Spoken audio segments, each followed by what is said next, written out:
Boa tarde a todos. Havendo quórum regimental e sob a proteção de Deus, declaro aberta a presente sessão. Convido o deputado Ismael dos Santos para que proceda a leitura da ata da sessão anterior. Boa tarde, senhor presidente. Boa tarde, senhores deputados e senhoras deputadas. Ata da 97ª sessão ordinária da segunda sessão legislativa da 19ª legislatura da Assembleia Legislativa do Estado de Santa Catarina, realizada em 1º de dezembro de 2020. Na presidência, o deputado Júlio Garcia e Rodrigo Minotto. Nas secretarias, o deputado Nilson Berlanda. Às 14 horas do dia 1º do mês de dezembro do ano 2020, nessa cidade de Florianópolis, capital do Estado de Santa Catarina, reuniu-se a Assembleia Legislativa em sessão ordinária. Havendo quórum regimental, o senhor presidente declarou abertos os trabalhos e convidou o senhor deputado Nilson Berlanda, quarto secretário, para proceder à leitura da ata da sessão anterior, que, em consonância com o parágrafo 1º do artigo 106 do Regimento Interno, o senhor presidente deu a por aprovada. Expediente. O senhor presidente solicitou que se procedesse à distribuição, breves comunicações. Fizeram uso da palavra os senhores deputados Sargento Lima, Altair Silva, Felipe Estevão e Gessé Lopes. Grande expediente. Neste horário destinado aos partidos políticos, fizeram uso da palavra os senhores deputados Moacir Sopelsa e Ada de Luca, MDB. Bruno Souza, Novo, Kendi Nunes, Bloco Social Democrático, Maurício Skudlak, PL. E a senhora deputada Luciane Carminati, PT. Ato contínuo, o senhor presidente suspendeu a sessão até às 16 horas. Reaberta a sessão, o senhor presidente adentrou no próximo horário. Ordem do dia. O senhor presidente comunicou que a Comissão de Constituição e Justiça apresentou parecer contrário aos projetos de lei número 0245 e 0142/2019. Foi submetido à votação e mantido o veto, em turno único, pelo processo nominal, encaminhado pela mensagem 0409/2020, aposto ao projeto de lei número 0134/2019, obtendo a seguinte votação: 11 votos sim, 16 votos não e 1 abstenção. Foi submetido à votação e rejeitado o veto, em turno único pelo processo nominal, encaminhado pela mensagem número 464/2020, aposto ao projeto de lei número 0192/2020, obtendo a seguinte votação: 1 voto sim, 26 votos não e sem qualquer abstenção. Foi submetido à votação e rejeitado o veto em turno único pelo processo nominal, encaminhado pela mensagem 0551/2020, aposto ao projeto de lei número 0180/2020, obtendo a seguinte votação: 2 votos sim, 24 votos não e sem qualquer abstenção. O projeto de lei número 0182/2020 recebeu emenda em plenário e retornou à comissão. Foi aprovado em turno único por maioria com os votos contrários do senhor deputado Gessé Lopes e da senhora deputada Ana Caroline Campanholo. O projeto de lei número 0207/2019. Também foram aprovados em turno único os projetos de lei número 0345 e 0355/2020.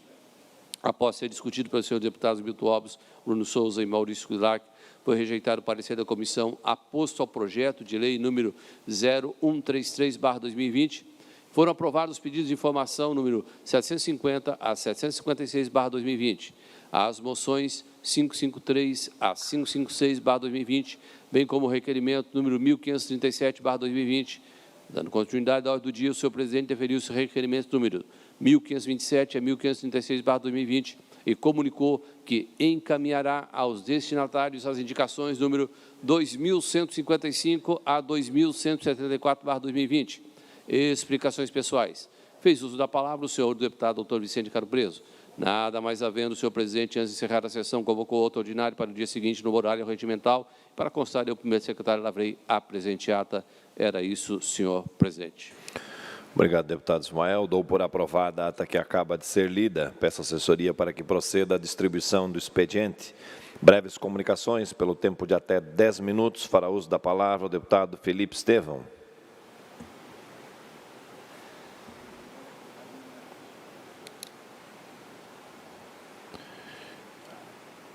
Deputado Maurício Skudlak.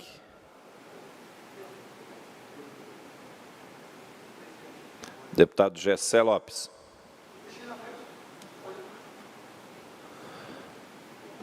Fará uso da palavra, antes do deputado Gessé Lopes, deputado Bruno Souza, pelo tempo de até 10 minutos. Boa tarde a todos os meus colegas. Hoje, em Brasília, está acontecendo uma manifestação muito grande de trabalhadores, pessoas honestas, e pessoas que são vítimas, empreendedores que são vítimas da burocracia estatal, da falta de bom senso, da canetada criada para destruir e não para criar, da canetada feita para proteger oligopólios e os donos do poder, como diria Raimundo Faoro, uma canetada que protege mega empresários em detrimento de quem quer consumir produtos bons e baratos, quer consumir qualidade, quer ter opção de escolha. Hoje, em Brasília, acontece a manifestação de diversos empresários, empreendedores, micro, médio empreendedores do setor de fretamento turístico, não fretamento de carga, mas são empresas de ônibus, empreendedores que têm 2, 3 ônibus e fazem fretamento turístico. Mas pasmem, estes pequenos empreendedores enfrentam grandes dificuldades de empreender no Brasil. Por quê? Por conta da lei, não por conta do mercado, não. O mercado demanda os seus serviços, mas eles são limitados por burocracias irracionais, como, por exemplo, o circuito fechado. Parece algo técnico, mas é algo simples.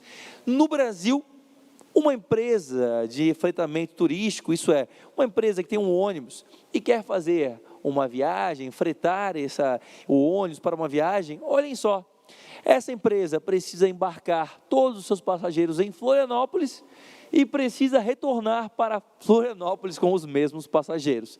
Não pode, por exemplo, uma empresa sair de Florianópolis, passar em Balneário Camboriú, deixar ali alguns passageiros, continuar para Madre Paulina, por exemplo, fazer uma visita turística e ir para uma outra cidade do Vale. Não pode, não. Aqui no Brasil, não. O que acontece no mundo racional, no mundo civilizado, no mundo onde as coisas fazem sentido, as empresas podem. Por isso que o turismo rodoviário funciona em outros países e aqui no nosso país, turismo rodoviário é um termo, inclusive, pouco utilizado e pouco ouvido, porque a burocracia impede. Novamente, não porque não existam demandas, mas porque existe uma canetada da NTT proibindo que os empreendedores façam roteiros turísticos. Por quê? Porque se sair de Florianópolis, tem que voltar para Florianópolis. Não pode uma empresa sair rodando o litoral, ir até Curitiba, deixar os passageiros lá. E aí, fazer um outro trajeto, por exemplo, voltando para Florianópolis com novos passageiros. Não. Se sair com um grupo de 30 pessoas de Florianópolis, tem que voltar com o mesmo grupo. Não faz sentido. Isso impede o transporte rodoviário de florescer, impede o turismo rodoviário de florescer. E o que mais me deixa incomodado é porque é uma canetada. O ministro pode reverter isso. E é isso que esses trabalhadores, esses empreendedores, que vale dizer, todo empreendedor no Brasil, é um audacioso, é um ousado. Porque empreender no Brasil, olha, é para poucos. Vencer os desafios do Brasil é para poucos. E eles estão lá tentando vencer um desses desafios, conseguir convencer o governo a dar uma canetada do bem, a reverter essa burocracia, a dizer não para os grandes oligopólios que se acham dono do direito de transporte das pessoas, das poucas e caras empresas que acham que dominam o transporte rodoviário, que são donas das opções de escolhas dos consumidores. Não, nós temos empresas aqui catarinenses, por exemplo, como a Forbus, que oferece passagens de transporte rodoviário até 40%, 60% mais barato. Ou seja, dá para prestar esse serviço de forma mais barata e com mais qualidade. Só que essas empresas sofrem perseguição, porque hoje, na não existência do circuito aberto, na obrigatoriedade de existir isso que falei, do circuito fechado, essas empresas são muitas vezes caçadas por essa burocracia e outras burocracias. Ou seja, a burocracia está servindo não para atender a população, mas para proteger os grandes, proteger grandes empresas, proteger grandes empresários, enquanto que o mercado e esses empreendedores estão aí, disponíveis para oferecer passagens 40%, 50% mais barato. E quando nós falamos de passagens mais baratas, nós não estamos falando apenas no preço de uma simples passagem, não. Nós estamos falando de vida, estamos falando de família, estamos falando de pessoas que podem visitar mais vezes os seus parentes ao longo do ano. Nós estamos falando de saúde, de pessoas que podem fazer tratamentos em cidades distantes, para buscar os seus tratamentos mais adequados. Nós estamos falando de lazer de pessoas que muitas vezes têm poucas opções, que com passagens mais baratas podem viajar mais. E nós estamos colocando isso tudo de lado. Para quê? Para manter uma burocracia sem sentido que protege empresários que se acham donos do poder, donos do transporte, donos de um mercado. São os famosos rent-seeking, são os famosos aqueles que se acham donos de mercado. Nós temos que acabar com isso no Brasil. Se existe algo que caracteriza o Brasil, são esses feudos de mercados que são protegidos contra a concorrência e são protegidos para que não tenham que oferecer produtos e serviços de melhor qualidade. Novamente, isso está na mão da NTT, está na mão de um ministério que pode resolver isso com uma caneta do bem, resolver isso e trazer mais liberdade de mercado para o Brasil. Eles estão lá reunidos hoje, tiveram que ir até Brasília, que aliás, fazer uma capital lá no meio do Planalto, distante de todo mundo, deve ser para isso, para dificultar que as pessoas, que os brasileiros protestem. Mas eles foram lá, eles estão lá para protestar contra uma burocracia insensata, para pedir apenas o bom senso, para pedir o seu direito de oferecer serviços e produtos de melhor qualidade, para poder atender as pessoas, para poder oferecer para as pessoas mais opções de visitar seus familiares, para oferecer mais opções para as pessoas fazerem tratamento de saúde, para oferecer mais opções para as pessoas fazerem as suas opções de lazer.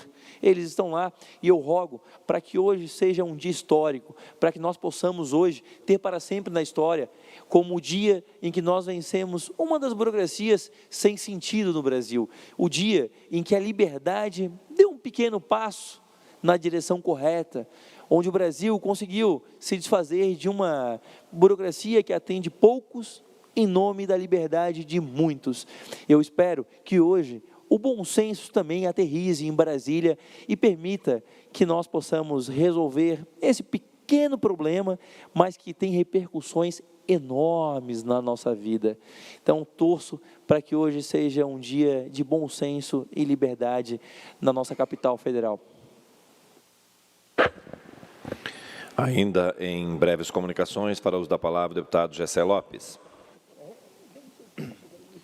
Presidente, caros colegas, eu fico indignado, presidente, porque nós vivemos uma insegurança institucionalizada no Brasil, no nosso Estado, e muito por conta de uma política de desencarceramento. A política de desencarceramento. Audiência de custódia, o saidão, progressão de pena, usuário de droga que não é punido, financia o tráfico, consequentemente financia a violência, e não é só a política de desencarceramento, também existe no Brasil a política de criminalização da polícia. E quem faz muito bem isso, deputado Lima, é a TV Plim Plim, TV Plim Plim e seus agregados. Pode passar a primeira imagem. Número de pessoas mortas pela polícia militar cresce 17% em Santa Catarina. Pessoas mortas pela polícia militar. Não pode tirar. Então, a polícia militar, ela sai para trabalhar para matar pessoas. Aqui a reportagem está dando essa conotação. Pode passar a próxima. Essa é pior. Mortes provocadas pela polícia militar em serviço.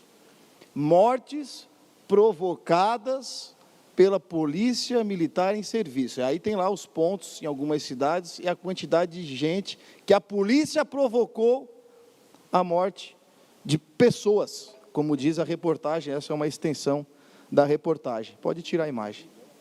Matou foi pouco.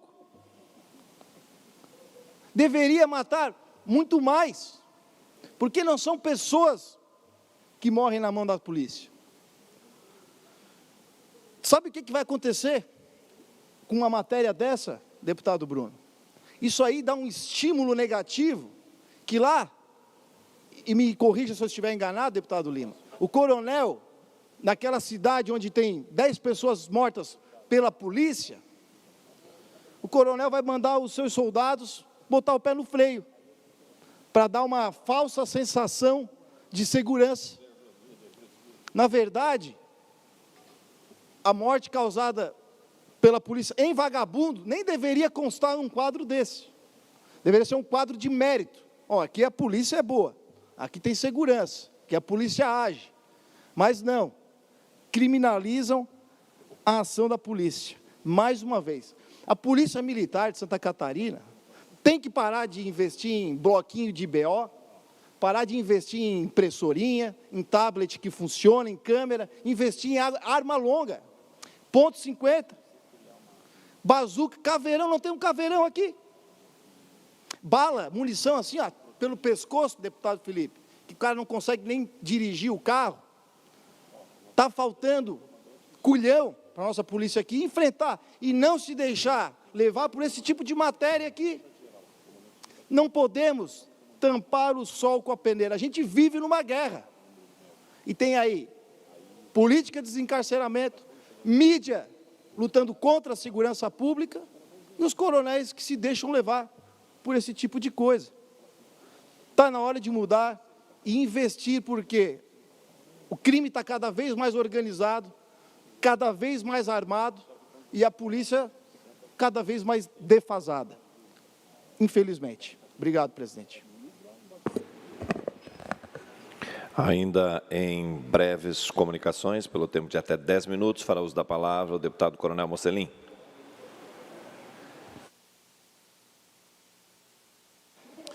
Boa tarde, presidente. Boa tarde, os nobres colegas, a quem nos assistem através da TVA. Hoje eu trago uma notícia importante. Estive com o governador pela manhã e o governador assinou o projeto de lei que altera as condições de contratação do pessoal do CETISP, que é o serviço de pessoal da Reserva da Segurança Pública, que hoje eles têm muitas restrições para as atividades, praticamente administrativas, e também limitação de idade. Vocês podem ficar até 8 anos apenas. E esse novo projeto de lei que chega à casa a partir de hoje, acredito que chega aqui na casa, ele permite um período muito mais longo para permanência, que é até 70 anos, e também aumenta a possibilidade de atividades que ele vai desenvolver, tipo atividades operacionais também, tem apenas algumas restrições. Então, eu quero trazer essa excelente notícia para o nosso pessoal da reserva, que está aguardando há muito tempo. Para ter uma ideia, eu estou desde 2015 tentando aprovar esse projeto de lei, quando eu estava no Comando Geral. Depois, assim que eu assumi aqui como parlamentar, a gente trabalhou dentro da casa, junto ao governo do Estado, junto aos órgãos da segurança pública, que teve alguns entraves, alguns conflitos, que foram todos superados, e hoje ele chega aqui à casa e eu peço aqui o apoio dos nossos colegas parlamentares na aprovação desse projeto, se possível, ainda este ano, que até o final do ano essa lei esteja aprovada, que nós possamos, daí, o pessoal da reserva, que está aguardando para poder retornar, muito deles, ou fazer atividades operacionais, que é importante para as corporações, que ela seja efetivada até o final do ano. Também tenho aqui uma ótima notícia para os nossos bombeiros comunitários, os nossos guarda-vidas civis. Também em conversa com o governo do Estado, com os secretários, e junto com o Comando Geral do Corpo de Bombeiros, nós estávamos em tratativa para a melhoria da remuneração da diária, da indenização que eles recebem, tanto os guarda-vidas civis quanto os bombeiros comunitários. Nós pleiteávamos que fosse R$200, mas chegamos a um acordo que essa temporada fosse R$ 180 a diária, passando de 150 para 180, mas melhorando também a quantidade de guarda-vidas para possibilitar que seja feito o ano todo. Então, estamos ainda pleiteando um aumento do orçamento dentro do Corpo de Bombeiros, para que eles possam trabalhar também durante o inverno, ou pós-temporada, pré-temporada, que as praias se mantenham com o serviço de guarda-vidas ativo durante todo o ano. Isso é uma reivindicação antiga, também para a melhoria da segurança dos nossos banhistas, para evitar os afogamentos, e que também o pessoal possa ter melhores condições de trabalho. Então, estamos trabalhando para que tenha melhores condições dos postos guarda-vidas, equipamentos. E uma coisa importante que eles fizeram, reivindicações que nós levamos ao governo, deve estar sendo alterado o decreto, para que, em caso de Covid, eles sejam acometidos com o Covid e tenham que ser afastados do serviço, eles também possam continuar recebendo a indenização, porque a gente não sabe se foi em casa, se foi no transporte, se foi na praia que ele pegou o Covid, e achamos justo essa reivindicação dos guarda-vidas que foi feita essa semana aqui em frente à Lesc, inclusive, e o governo do Estado sinalizou positivamente, então, essa reivindicação deles está sendo atendida. Estamos também com uma comissão dentro do Corpo de Bombeiros, meu gabinete, com a Associação dos Guarda-Vidas, para ver as formas de contratação, forma de trabalho, a valorização, verificando como funcionam os demais serviços dos outros estados, dos outros países, para trazer um modelo ideal, ver se o nosso está um modelo bom, se precisa melhorar, o que nós podemos melhorar. Então, efetivamente, está sendo construído.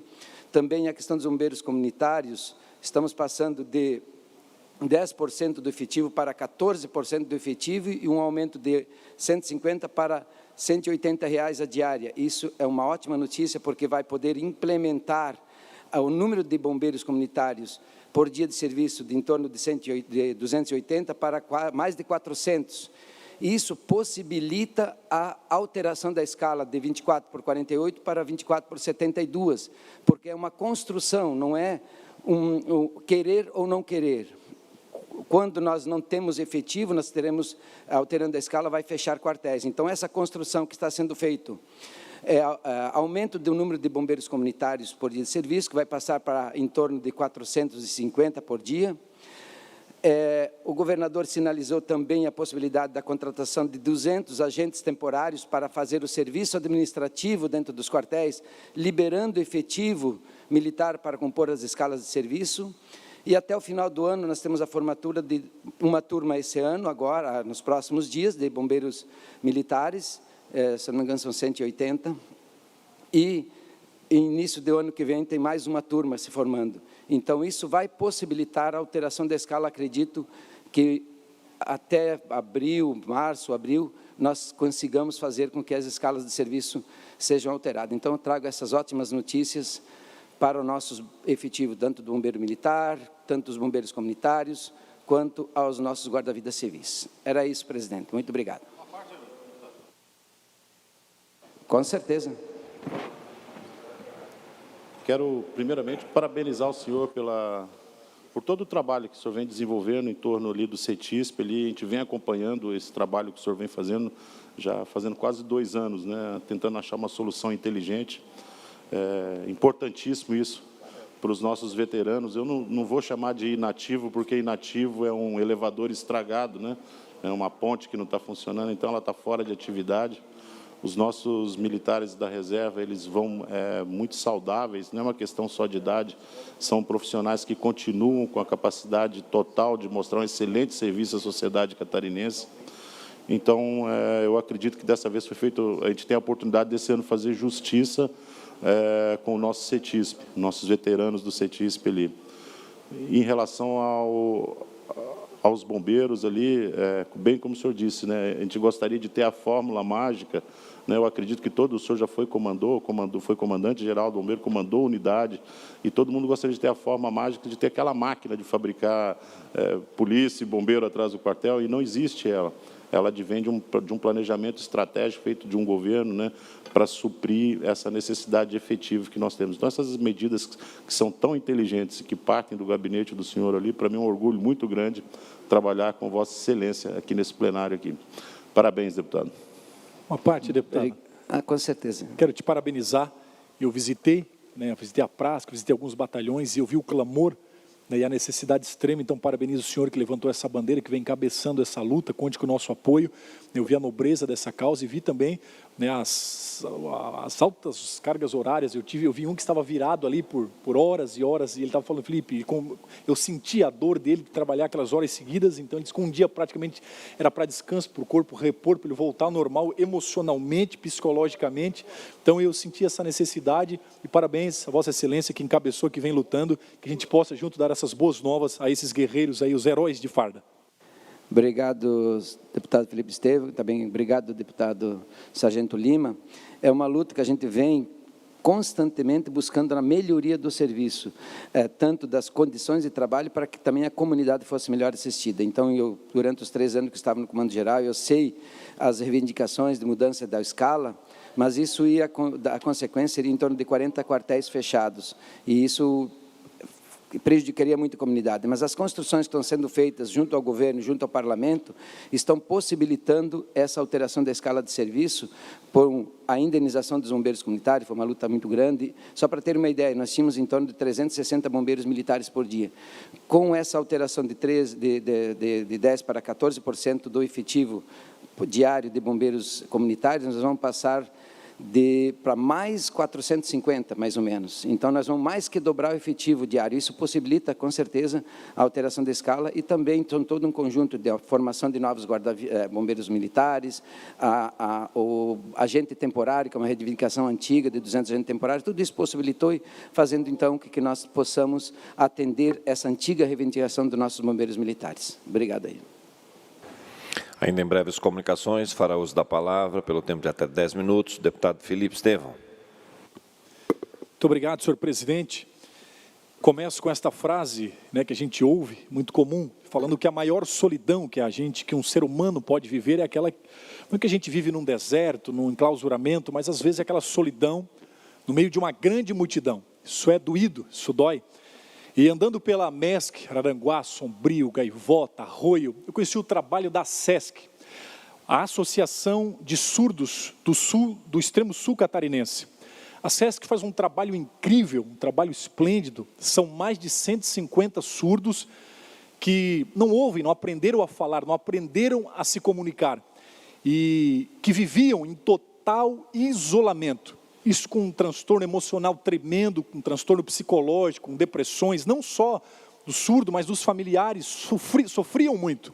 A SESC começou, há algumas décadas atrás, a desenvolver um trabalho, um pequeno grupo, e eu fiquei encantado, porque ensinaram a linguagem, a Libras, né, as linguagens de sinais, possibilitando a comunicação entre esses surdos, que até então estavam isolados, socialmente foram conquistando seu espaço no mercado de trabalho, tratamento psicológico, emocional à família, e eu fiquei encantado com esse projeto. Abraçamos esta causa, e ali, através das emendas, o nosso papel aqui não é só legislar, mas não podemos perder também essa essência de legislar com amor. Eu fiz questão de destinar 300 mil. A SESC já tem uma base pronta, eles com muito esforço de algumas ações que eles faziam para capitalizar fundos, compraram um terreno e construíram uma base, mas ainda não tiveram a condição de ter uma sede para levar lá essas pessoas. São muito mais, eles ainda não conseguem atender a todos, vivem em meio improvisado, mas eu tive o prazer de destinar, em parceria ali com o prefeito de Araranguá, 300 mil reais de emendas impositiva, e o sonho, o tão sonhado sonho deles de ter a sede, de ter uma base, de ter ali um prédio, onde eles possam dar todo esse treinamento a esses surdos, ensinar aqueles que ainda não sabem a linguagem dos sinais, e a gente fica muito feliz de fazer parte dessa história. Então, deixo aqui os meus parabéns a todos envolvidos nesse lindo projeto social. Contem conosco, o deputado Felipe é parceiro, como os demais parlamentares são simpáticos aqui à causa, e a gente com carinho aqui quer legislar com responsabilidade, com afinco, com dedicação, mas também legislar com amor e deixar mais essa benfeitoria. Então, parabéns à SESC, conte conosco, conte comigo, conte com o deputado Felipe, e nós juntos vamos cuidar aí dos surdos do nosso estado catarinense. Muito obrigado, senhor presidente. Ainda em breves comunicações, fará uso da palavra o deputado Maurício Skudilark.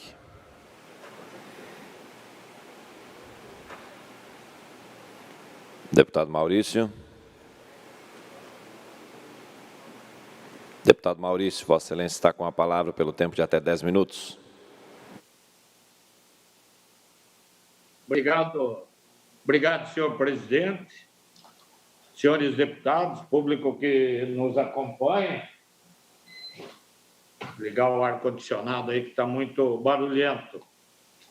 Primeiramente, eu queria dizer ao coronel Mocelin que nós tivemos uma reunião extraordinária agora às 14 horas da Comissão de Constituição e Justiça e que eu levei para relato a emenda constitucional número 4.2, 2020, que trata da adequar a emenda constitucional 103, emenda federal 2019, a Lei Federal 13.954 e adota outras providências que trata sobre o regime previdenciário dos militares estaduais.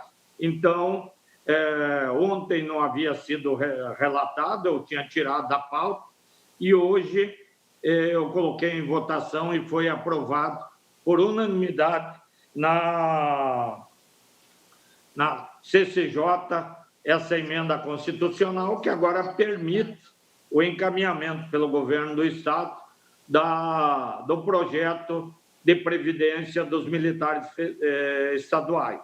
E isso nós vamos fazer em conjunto com o projeto de reforma da Previdência da Polícia Civil. Nós precisamos que, então, todos os segmentos da segurança pública, os militares, que têm um regime, e os policiais civis, o IGP, o sistema penitenciário, a nossa polícia penal, todos esses sejam atendidos dentro da reforma estadual nessa adequação. Então, por esse motivo, eu pedi ao presidente, foi deferido e foi votado hoje, então, essa reforma à Constituição. O segundo assunto que eu quero abordar também é sobre o Centro de Eventos de Balneário Camboriú, que é uma preocupação de Santa Catarina, do Brasil e principalmente de Balneário Camboriú, e agora com um vazio, já que a licitação para terceirizar a administração do Centro de Eventos deu deserta, não apareceram interessados, e nós temos que encontrar uma solução. O ideal é uma administração conjunta, Estado, município, para que nós possamos passar a utilizar o Centro de Eventos de Balneário Camboriú. Então, temos que buscar um centro que está pronto, que pode ser utilizado, não precisa de equipamentos, de estrutura, até porque os centros de eventos normalmente são utilizados com a sua estrutura física e os equipamentos ali, palco, cadeira, tudo é terceirizado hoje. Quem vai fazer o evento monta essa estrutura de acordo com a necessidade do evento. Então, nós temos que fazer esse debate, encontrar uma solução para que possamos, então, atender o município de Balneário Camboriú, a região, o estado de Santa Catarina, com referência ao centro de evento. Há possibilidade de passar o município, mas eu vejo que isso não atende os interesses nem do município nem do estado.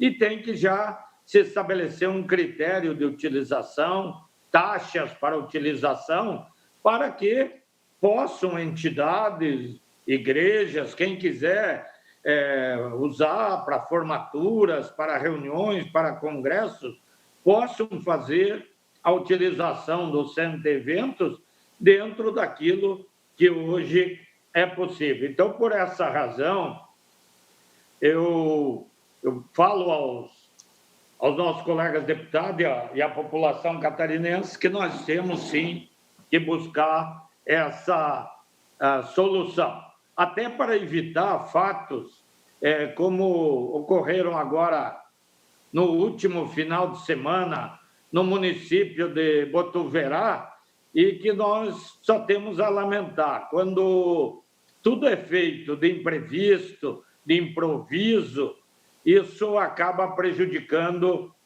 a população. Eu passei aí um e-mail para a técnica sobre um vídeo do pároco lá da paróquia de Botuverá, e eu gostaria que a técnica colocasse no ar para mim falar um pouquinho sobre esse evento e sobre esse assunto aí. Acredito que seja possível. E eles têm um vídeo pronto aí para colocar no ar. Pode colocar a rodar. Questão da celebração da Crisma. Conversando nesta manhã com o prefeito José Colombi, então conversamos, analisamos, então está liberado, vamos sim celebrar com alegria, com esperança o sacramento da Crisma para com os nossos jovens crismandos, adolescentes, juntamente com os padrinhos, seus pais. Então, desde já, claro que pedimos que tenham a compreensão, a celebração ela está de fato aberta diante do decreto para acontecer. No entanto, as festas não deverão acontecer, estão proibidas. Então, pediríamos encarecidamente para que de fato possam respeitar isto, senão poderão ser penalizados. Então vamos colocar com muita alegria e confiança acima desta realidade a nossa fé, o sacramento, o dom que o Espírito Santo vai ungir, nos agraciar como paróquia nessa celebração do Santo Crisma, com a presença do nosso pastor, Dom Wilson Yen. A todos um bom dia e a nossa bênção. Então, para que todos tenham conhecimento, lá havia espaço para 1.200 pessoas sentadas. A igreja, através do padre Paulo Riffel, aí, colocou um espaço de 300 para 312 pessoas só, então tinha capacidade para 1.200, 312 estavam realizando a comunhão e, inexplicavelmente, tinha autorização da prefeitura, a vigilância sanitária esteve lá, discutiu a distribuição dos lugares e, no dia desse evento religioso, no domingo, chegou lá a vigilância sanitária com a polícia para interromper o evento durante a sua realização. Então, isso é um absurdo, um autoritarismo, algo que não tem explicação. O arcebispo de Florianópolis, o arcebispo diocesano de Florianópolis, Dom Wilson Tadeu Jung, teve interrompida a celebração, a cerimônia, e eles tiveram que rapidamente ali encerrar. Ele deu uma bênção final e foi interrompido. Então, nós estamos vendo aí que também, em razão da pandemia, quando tem certos eventos em outros locais, não se há uma atuação e a truculência, porque eu entendo que é truculência, num evento religioso, obedecendo às normas previamente estabelecidas, e que chega lá a vigilância sanitária com a polícia militar para encerrar esse evento. Então, lamentável os critérios que são adotados para um e para outro evento dentro dessa pandemia. Então, por essa razão, quero lamentar, me solidarizar com a comunidade católica religiosa de Botuverá, com o padre Paulo Riffel e com o arcebispo metropolitano de Florianópolis, Dom Wilson Tadeu Jung. Então, lamentável realmente o que aconteceu. Eu queria fazer o meu registro e dizer que dessa forma não se faz combate à pandemia. né, quando se autoriza um evento, quando se estabelece critérios, quando são obedecidos, não pode agir dessa maneira. E não custava nada fazer a fiscalização, ver que estava dentro do que foi previsto e que o evento tinha que continuar. Então, a nossa solidariedade à comunidade católica de Botuverá. Obrigado, senhor presidente. Ainda em breves comunicações. Questão de ordem, só para... Questão de ordem, deputado Mocelin.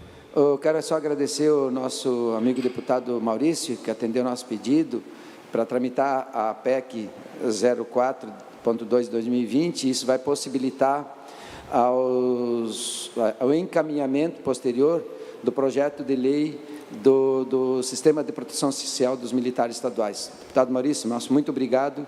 Conto com o nosso apoio também. Ainda em breves comunicações, fará uso da palavra, pelo tempo de até 10 minutos, deputado Kennedy Nunes. Obrigado, senhor presidente, senhores deputados, público que nos acompanha pela TVA e pela Rádio Digital. Quero trazer aqui hoje uma fala um pouco mais reflexiva do que foi feito ontem com relação a principalmente a questão de segurança pública, que nosso Estado passa por uma situação muito complicada. Quero parabenizar o deputado Coronel Mocelin, que traz aqui algumas evoluções, principalmente no quadro dos bombeiros, que nós estamos agora, nesse período, nos preocupando com as praias, né? E quero parabenizar a Vossa Excelência pelas informações que traz aqui. Eu fiz uma fala um pouco mais registrada, não costumo falar lendo, mas algumas horas a gente é obrigado a recorrer desse tipo de